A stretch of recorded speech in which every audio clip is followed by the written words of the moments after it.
amigos, sejam todos muito bem-vindos. Que bom estarmos juntos, ainda que virtualmente, mas com certeza de corações unidos, para aprender um pouquinho mais dos ensinamentos do Mestre.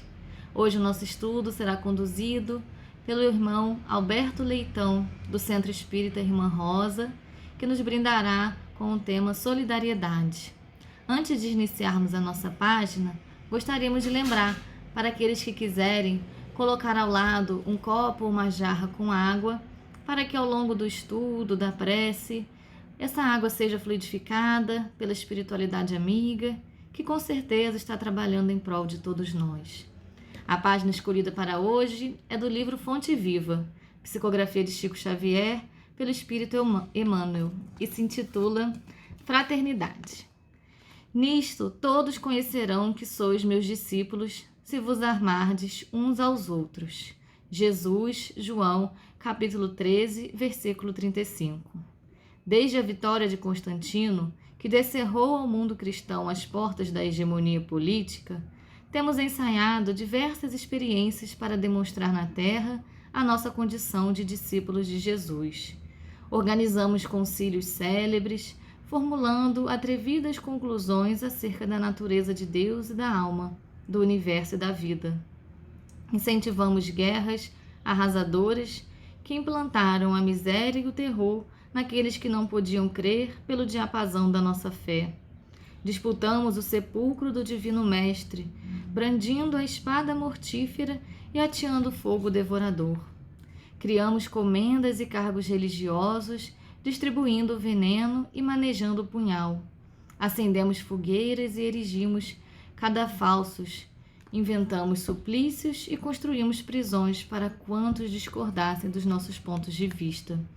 Estimulamos insurreições que operaram o embate de irmãos contra irmãos, em nome do Senhor, que testemunhou na cruz o devotamento à humanidade inteira. Edificamos palácios e basílicas, famosos pela suntuosidade e beleza, pretendendo reverenciar a memória, esquecidos de que ele, em verdade, não possuía uma pedra onde repousar a cabeça. E ainda hoje alimentamos a separação e a discórdia, erguendo trincheiras de incompreensão e animosidade uns contra os outros, nos variados setores da interpretação. Entretanto, a palavra do Cristo é insofismável.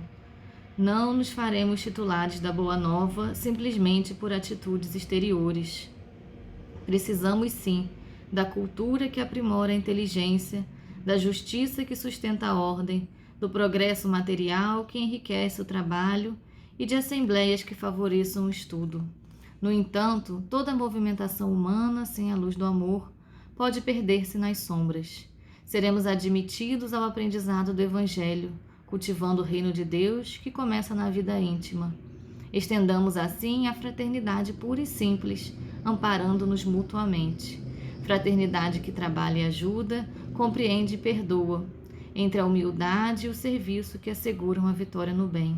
Atendamo-la onde estivermos, recordando a palavra do Senhor que afirmou com clareza e segurança: nisto todos conhecerão que sois meus discípulos, se vos amardes uns aos outros.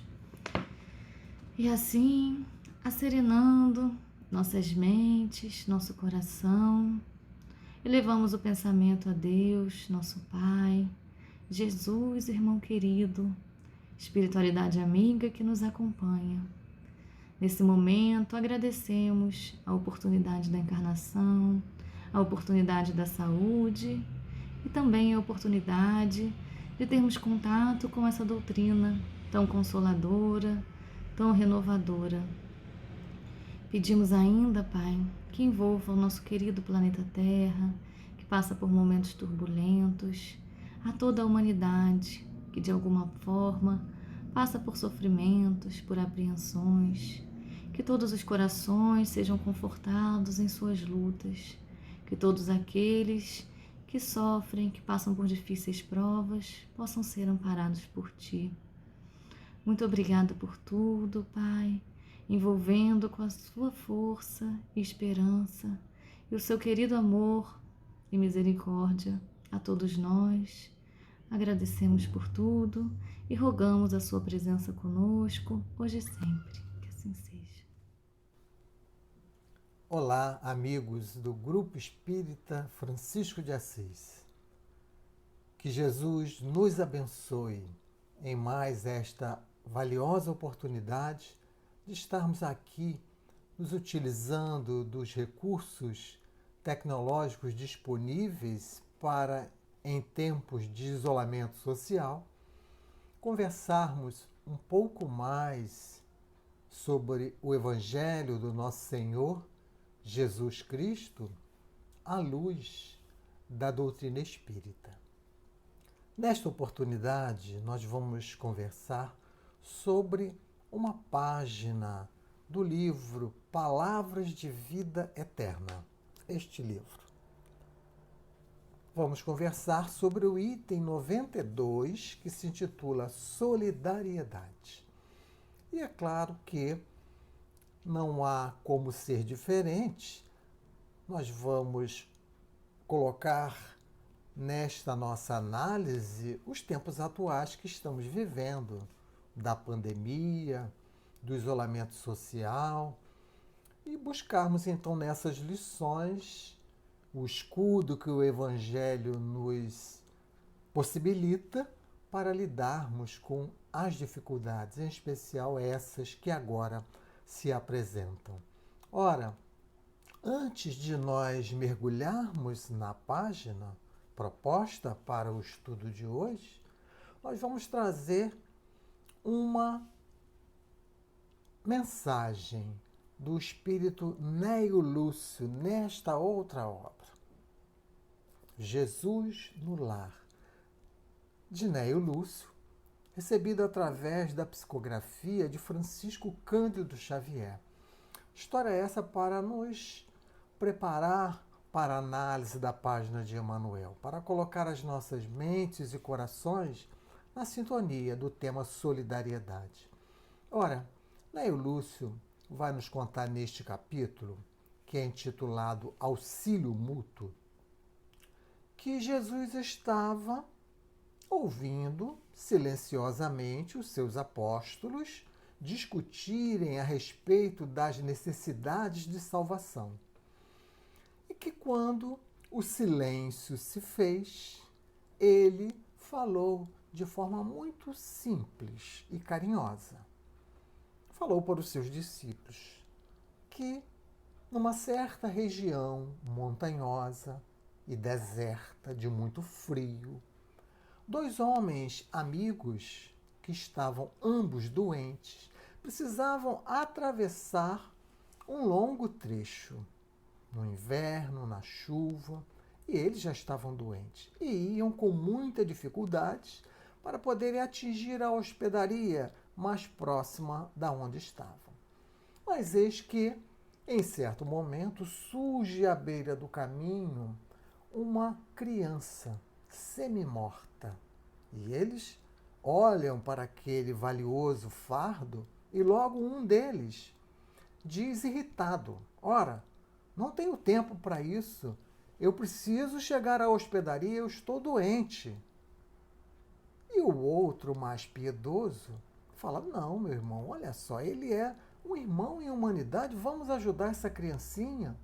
E o outro realmente não aceita e diz: Não posso, estou doente, não conheço, isto será para mim um fardo pesado que vai dificultar mais eu conseguir chegar à hospedaria. E saiu aborrecido, caminhando rapidamente. Ora, o outro, mais piedoso, abaixou-se, aconchegou aquela criança ao seu peito e, com mais dificuldade, mais vagarosamente, ele foi caminhando também na direção da hospedaria.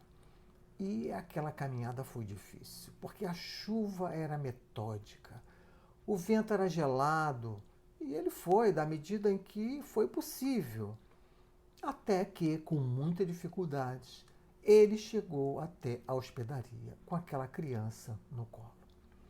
E qual não foi a sua surpresa quando descobriu que o seu amigo não tinha chegado na hospedaria? Ora, e somente no dia seguinte foi-lhe possível então descobrir o que acontecera, pois que encontrou o seu amigo sem vida num recanto do caminho.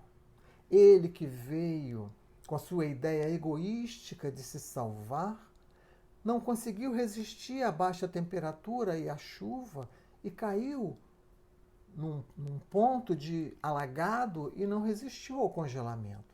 Já o outro homem, que aconchegou a criança ao seu colo, ele aqueceu a criança e a criança lhe aqueceu. Foi o auxílio mútuo, eles trocaram calor e somente por isso eles conseguiram salvar ambas as suas vidas e chegaram até a hospedaria. Ora, ele descobriu então o benefício do auxílio mútuo. Ajudando ao outro, ele acaba ajudando a si próprio. E essa é a passagem que escolhemos para, já na nossa mente, termos o tema solidariedade bem definido, bem delineado, para podermos então, agora sim, mergulhar na página que Emmanuel está nos trazendo. Ora, é a lição de número 92 do livro Palavras de Vida Eterna, de autoria do Espírito Emmanuel, recebida através da psicografia de Chico Xavier. E nós vamos ler inicialmente, vamos fazer uma leitura integral, a página não é muito longa, para nós pegarmos a ideia geral, o contexto geral, e depois então vamos trecho a trecho, extraindo as melhores lições daquilo que Emmanuel nos apresenta.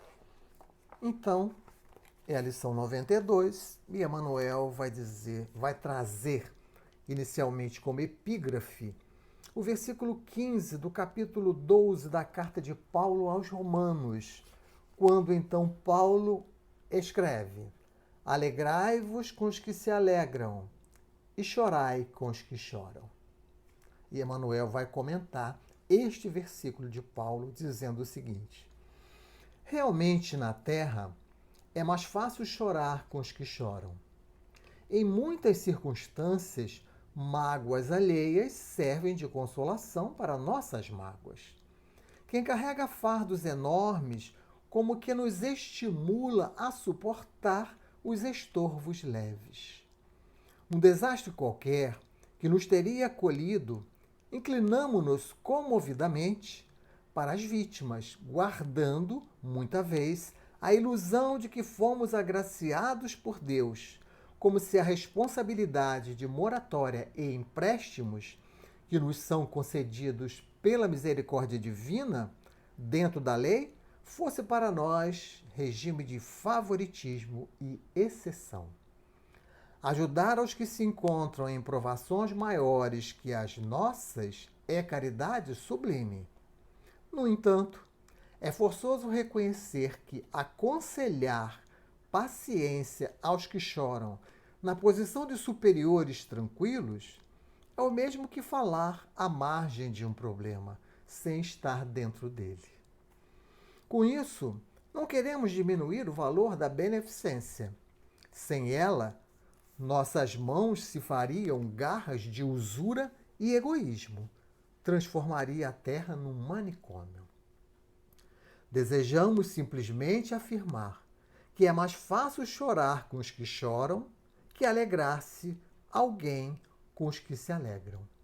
Porquanto, ajudar com o pão ou com a alegria que nos sobram é ato que podemos realizar sem dificuldade, ao passo que, para regozijar-nos com o regozijo dos outros, sem qualquer ponta de inveja ou despeito, é preciso trazermos suficiente amor puro no coração.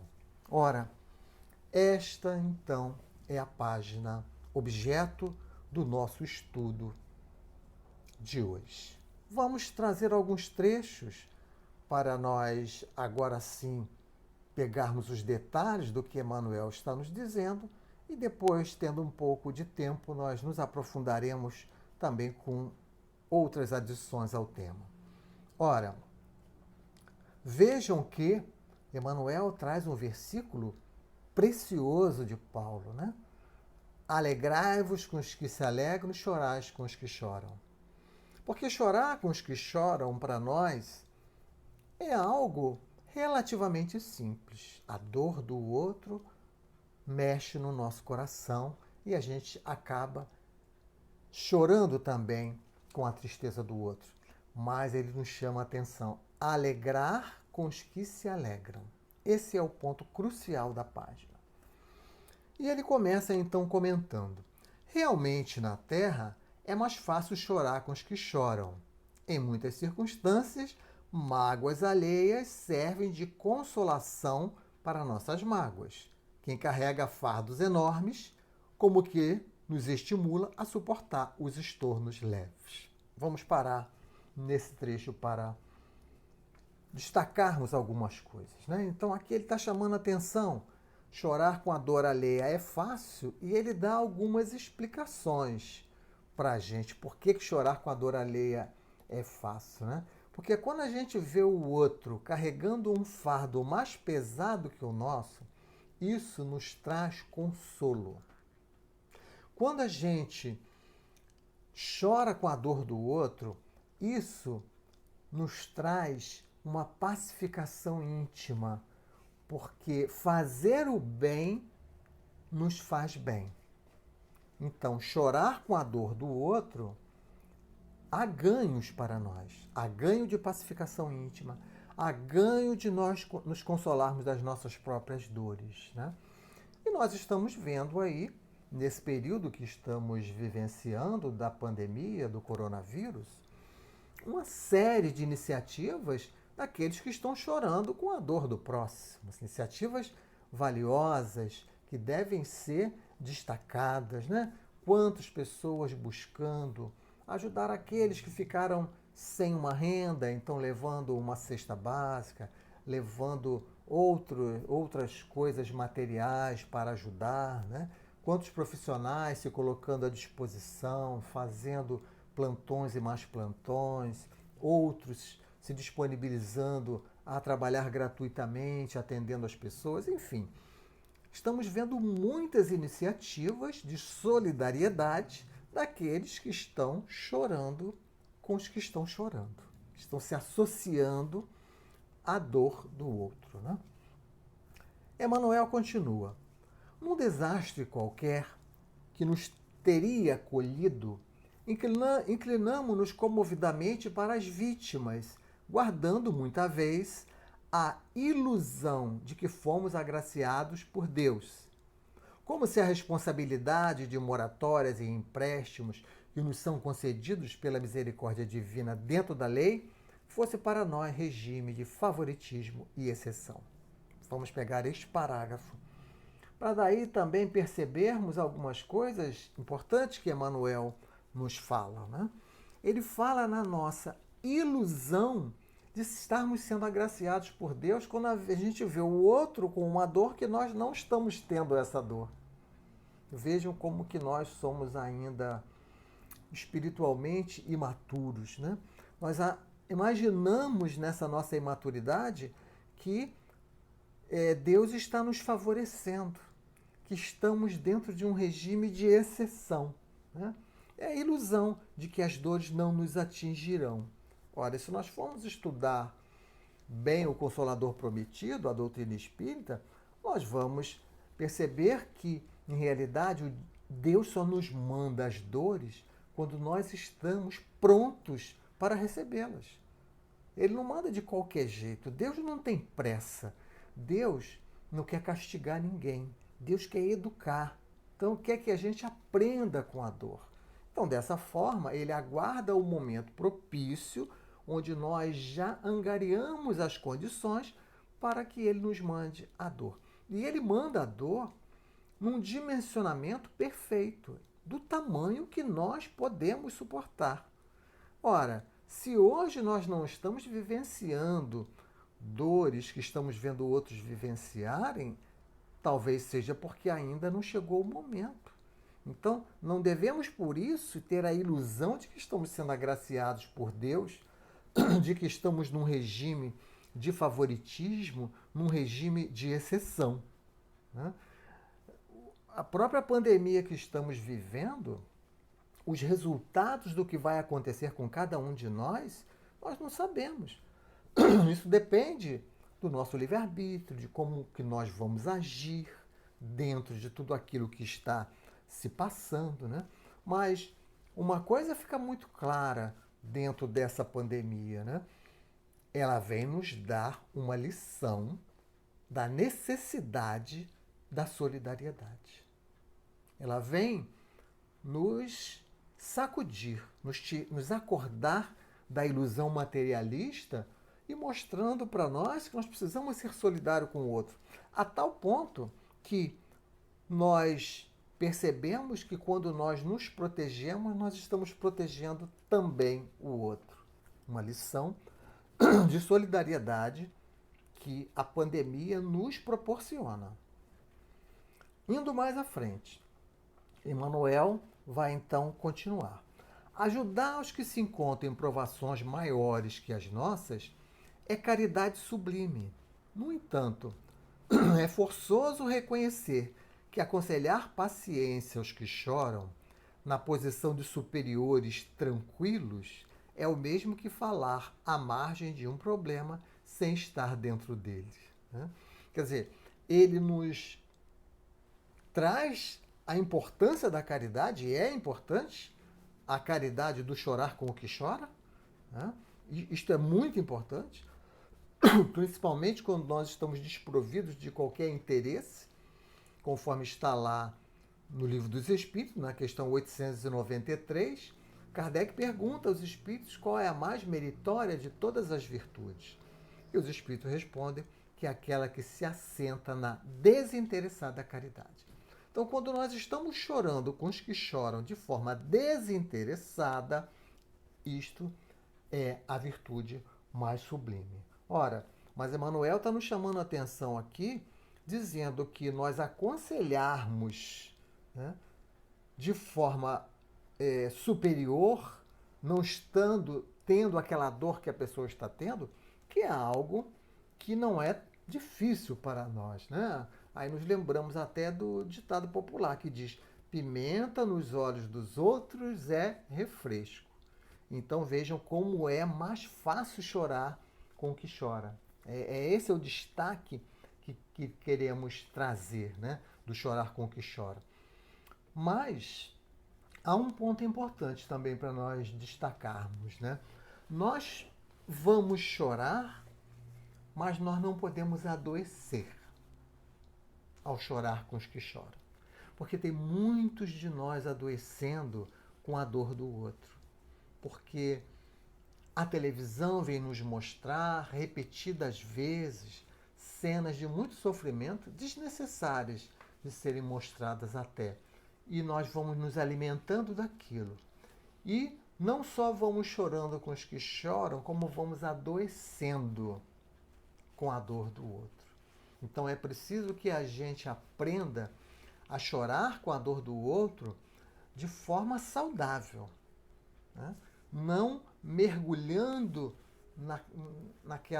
no pessimismo que as cenas buscam mostrar para nós. É preciso que, para a gente chorar bem com os que choram, a gente busque o entendimento que a doutrina espírita nos dá, de quem somos nós, aonde nós estamos, por que a pandemia veio, né, conforme os espíritos falam, para acelerar o progresso, que nós não somos um corpo de carne, nós somos espíritos.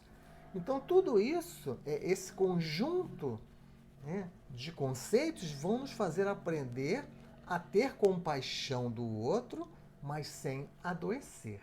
É preciso que a gente trabalhe o conceito de fé, né? E o conceito de fé nos leva a entender que é nós fazermos tudo o que está ao nosso alcance, mas depois entregarmos a situação a Deus. Então nós fazemos o que está ao nosso alcance, nós nos protegemos, nós, diante da dor do outro, o que eu posso fazer? Eu posso dar alguma ajuda material? Eu dou. Eu posso orar pelo outro? Eu vou orar. Então eu vou esgotando as minhas possibilidades de chorar com o que choram.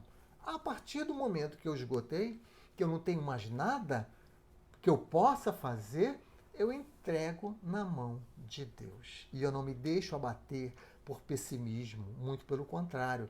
Eu me mantenho com um bom ânimo que o Cristo nos recomenda, eu me mantenho com a esperança, com a certeza de que tudo isso vai passar. Então essa é a postura saudável de quem vai chorar com o que chora. Ora, Emmanuel vai continuar. Com isso, não queremos diminuir o valor da beneficência. Sem ela, nossas mãos se fariam garras de usura e o egoísmo transformaria a terra num manicômio. Ora, ele está mostrando para nós que é importante nós fazermos o bem, é importante a beneficência para nos tirar da própria usura e do egoísmo que nos enlouqueceria. Então, quando nós fazemos o bem, mesmo que com algum interesse, isto está sendo positivo principalmente para nós. Isto vai nos trazendo pacificação íntima. E do contrário, nós mergulhamos no egoísmo que nos enlouqueceria. Então ele destaca, mais uma vez, ele reforça que é importante sim a beneficência. Mas ele vai agora dar o fecho final à sua lição.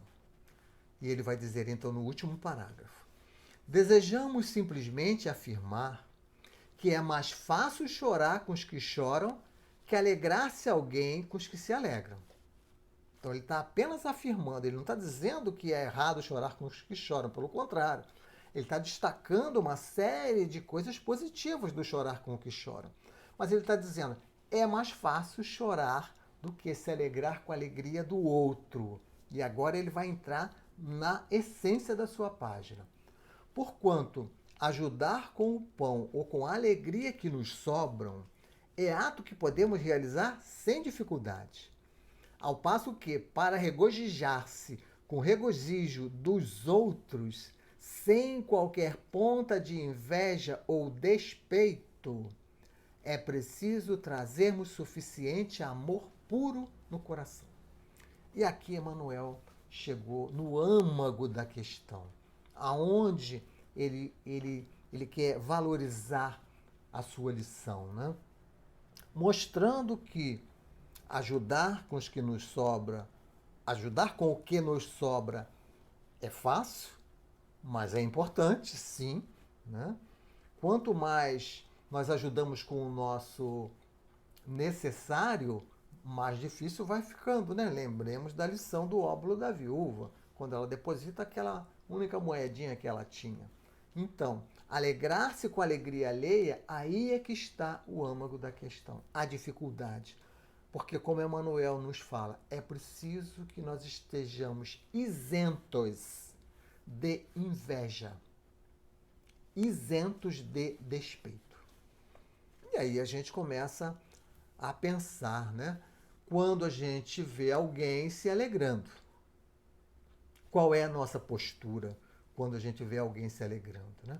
É claro que quando esse alguém é alguém que nós amamos, é muito fácil para nós nos alegrarmos com a alegria dele.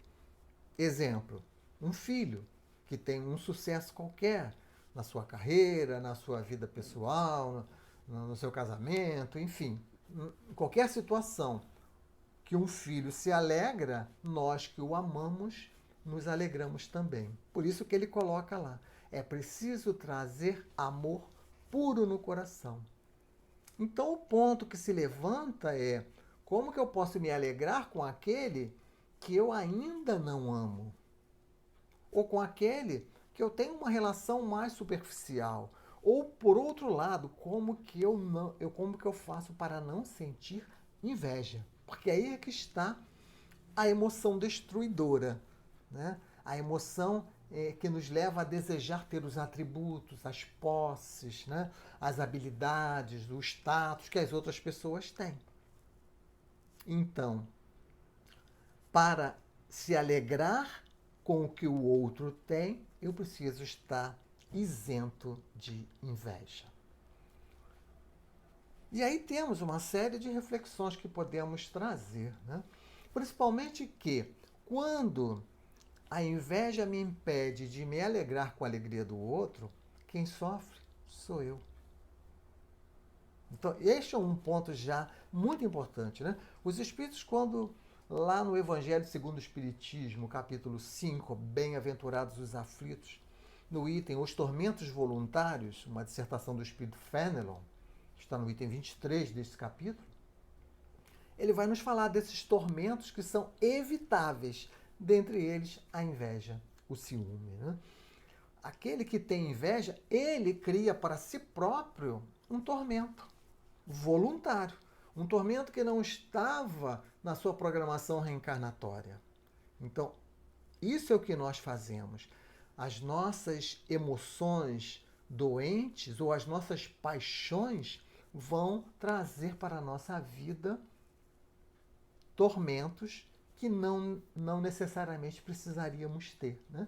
Quando vamos em busca da felicidade pelas questões materiais, né? Isso só vai nos agitando, nos perturbando, nos entristecendo, caímos em vazio existencial. Tudo isso é tormento evitável, é a sobrecarga, né? Aquilo, quando Jesus diz para nós: vinde a mim todos vós que estáis aflitos e sobrecarregados. É disso que ele está falando. A aflição é algo que foi dimensionado por Deus, é a dor que nós estamos trazendo, que faz sentido na nossa ficha kármica. Mas a sobrecarga é algo que nós voluntariamente estamos adicionando. Então vejam que, por exemplo, diante de uma pandemia como essa, se nós não tivermos a vigilância necessária, como que nós colocamos em nós sobrecargas? Como que nós vamos sofrer mais de forma desnecessária, né? Mas, como os espíritos, como o espírito Fenelon nos fala nesse item, né? A inveja e o ciúme não nos dá repouso, faz com que a gente sofra, porque nós não entendemos o que é a vida, não entendemos o que é a verdadeira felicidade, que só vem com a prática do bem, né? Então é preciso que a gente compreenda as leis de Deus, entenda as leis de Deus, para que a gente busque essa felicidade pelos caminhos adequados e não angariemos tormentos voluntários por irmos buscá-las em caminhos errados. Ora, vamos trazer aqui um pequeno trecho de uma bela dissertação do Espírito São Luís, dada na Revista Espírita de julho de 1858, a respeito da inveja. São Luís, então, vai dizer assim, num pequeno trecho que escolhemos, né? Vede este homem, seu espírito está inquieto, sua infelicidade terrestre está no auge, inveja o ouro, o luxo e a felicidade. Seu coração está devastado. Por aí ele vai, mostrando como que nós sofremos com a inveja, né? E ele diz assim, nós deveríamos olhar para aqueles que estão abaixo de nós sofrendo e vermos como que eles ainda assim bendizem o Criador, vai dizer São Luís, porque eles entendem que a infelicidade é um benefício que Deus se serve para fazer avançar a pobre criatura até o seu trono eterno. Traduzindo aquilo que Jesus falou, né? Bem-aventurados os aflitos, porque serão consolados. Ora, então São Luís está dizendo que a inveja traz tormentos, a inveja corrói a alma, a inveja corrói a nossa autoestima, a inveja nos faz cair em frustrações, né? Nos faz viver de forma insegura, irritada. A inveja nos faz sermos fiscais da vida alheia. A inveja nos leva a sermos maledicentes. Por que isso, né? É preciso que a gente entenda.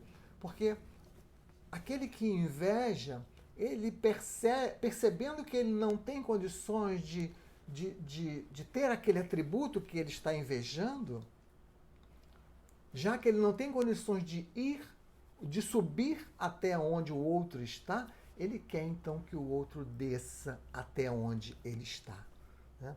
Esta é a questão. Então, nós vamos nos alegrar com a dor do outro. Por isso que é difícil se alegrar com a alegria do outro. Porque para se alegrar, eu não posso ter inveja. Quando eu tenho inveja, eu não consigo me alegrar. Muito pelo contrário, né? Eu sofro quando o outro tem sucesso.